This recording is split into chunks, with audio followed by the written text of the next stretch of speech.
After a nearly 3-year wait today, a judge handed down the stiffest sentence possible to a man who randomly stabbed a young woman to death inside her D.C. hotel room.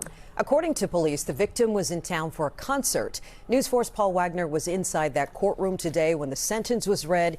He joins us live now. So, Paul, I understand the courtroom was packed with family and friends of the victim.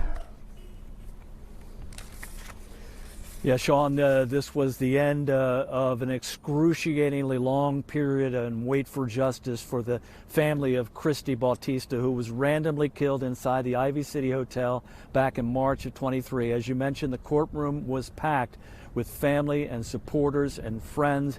And as the sisters got up and gave their impact statements in tears, they implored the judge to give George Sidner the maximum. Sidner sat in a wheelchair inside the courtroom and never looked up the entire time until he offered a very short apology.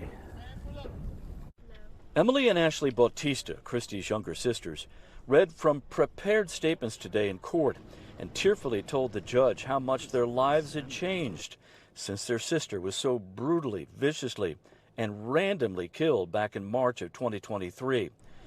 The sisters, both wearing gold butterfly hair clips, told the judge how they had looked up to Christy, who had taught them how to ride a bike and swim, and was so talented on the violin she never seemed to put it down.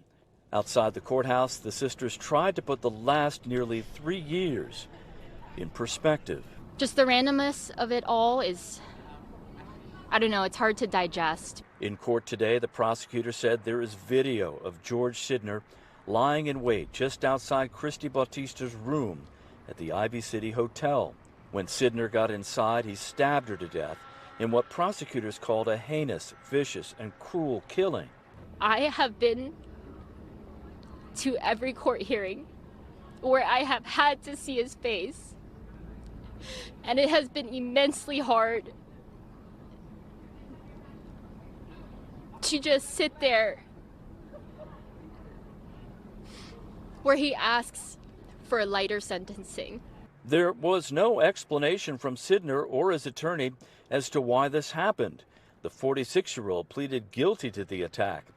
When he was given a chance to speak, Sidner looked at the judge and said he didn't mean for any of this to happen, and he is terribly sorry. Outside the courthouse, there was an emotional gathering with the friends and family who had minutes earlier packed the courtroom. During the hearing, family members had some harsh criticism for a judge who had released Sidner in the months before the murder and said the justice system only looked out for the defendants. This has made our family become a shell of what it was. I feel like there's nothing you can do, there's nothing you can say that can reverse what's happened and what's happened to our family. And I really just think that all we wanted is to have Christy with us. That's all everyone wants, is to have their loved one with them. Both sisters say they have holes in their hearts and they miss their sister terribly.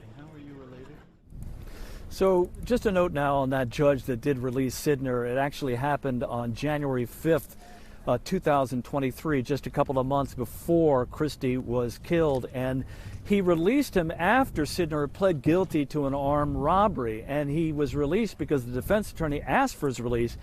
And as we have learned from a court spokesperson here, the prosecution never objected to that release. So that's what we know about what happened in that situation. That's the latest here from Superior Court. Now back into you.